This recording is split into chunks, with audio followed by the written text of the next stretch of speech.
Hello and welcome to our study of Ezekiel. We're week 3, day 3. This is a book of prophecy. And right now in the book, Ezekiel is just seeing the glory of God. He's in this overwhelming vision. So let's see what we've got today. Ezekiel 11, verse 1. Moreover, the Spirit lifted me up and brought me to the east gate of Yahweh's house, which looks eastward.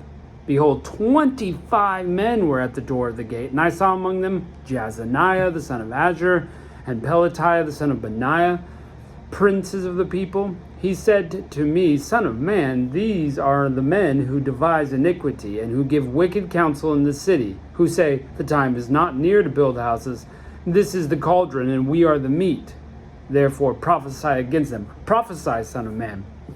So these would have been famous people in their time, people they would have known. The Bible always names people who would have been known. Sometimes they'll leave out the name if it's, unimportant, but in any instance.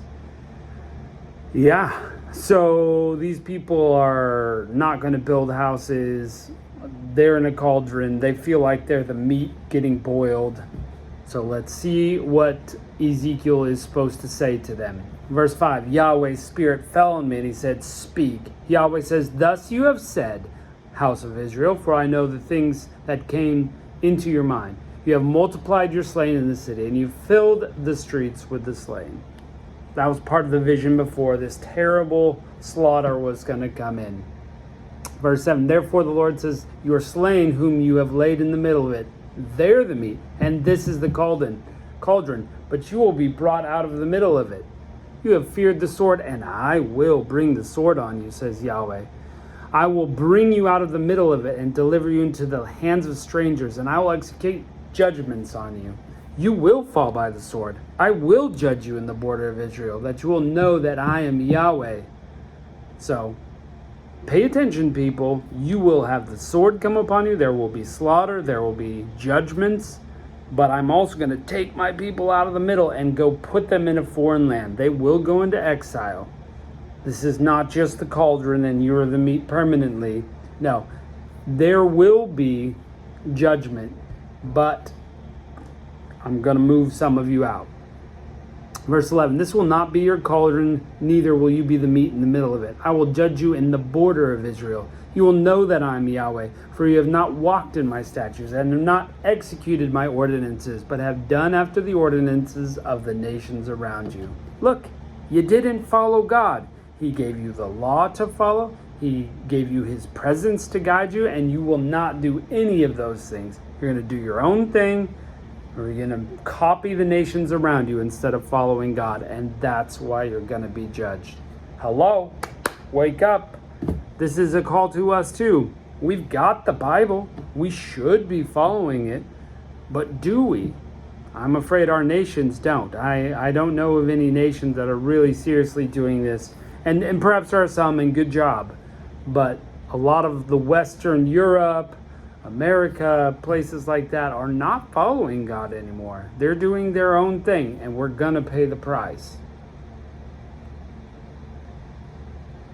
Verse 14, Yahweh's word came to me saying, Son of man, your brothers, even your brothers, the men of your relatives, and all the house of Israel, all of them are the ones to whom the inhabitants of Jerusalem have said, Go far away from Yahweh. This land has been given to us for a possession.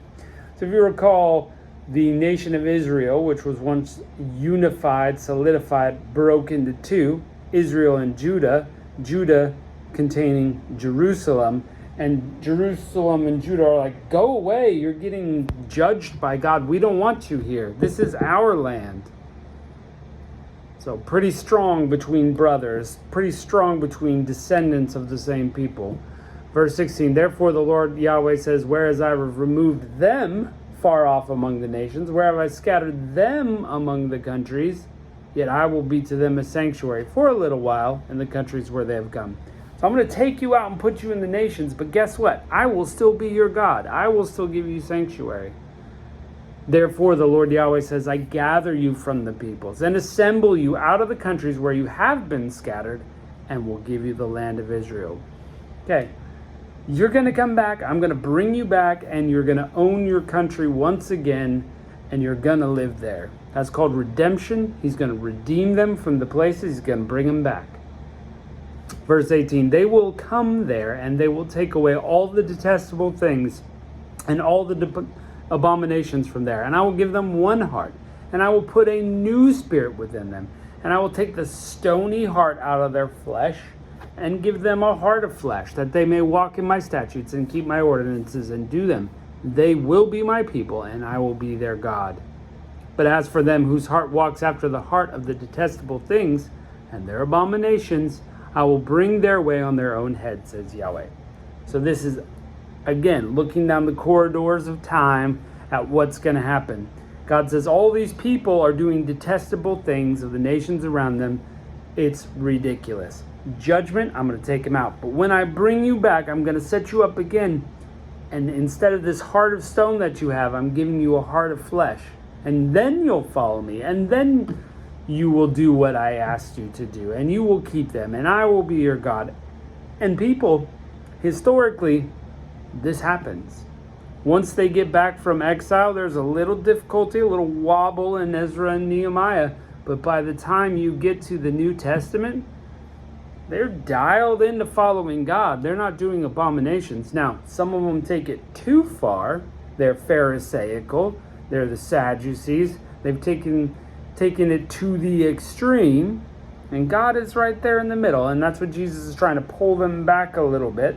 They're certainly not following other gods. And they're certainly not doing the abominations of the nations around them. They're more dialed in as a people as a whole. Of course, their sin happened and all of that. Verse 22. Then the cherubim lifted up their wings and the wheels beside them. The glory of the God of Israel was over them above. Yahweh's glory went up from the middle of the city and stood on the mountain, which is on the east side of the city. And the Spirit lifted me up and brought me in the vision by the Spirit of God into Chaldea to the captives. So the vision that I had seen went from me, and I spoke to the captives all the things Yahweh had shown me. So here's Ezekiel amongst the captives in Chaldea, and he's got this wonderful message that God gave him to give to the people. Also, that they will remember he is God. He's got future plans. He has not given up on them. It's going to go well at some point. They have to pay their price first, but it will go. God will redeem them. And again, the nation of Israel was redeemed. They were right there. They got to live for hundreds of years in the land there and have God as their God. Well, incredible. Not only do we get to see the prophecy of what is going to happen, but we know that it actually did happen. God is incredible. He knows exactly what's going to happen. He's moving history the way he wants. Don't you want to serve that God that can have the power over nations? Don't you want to serve the God that can have power over your circumstances? Don't you want to serve the God who is greater than everything? He knows the future. He knows what's going to happen. I sure do. I sure do. Well, thanks for joining us today, and we'll see you next time.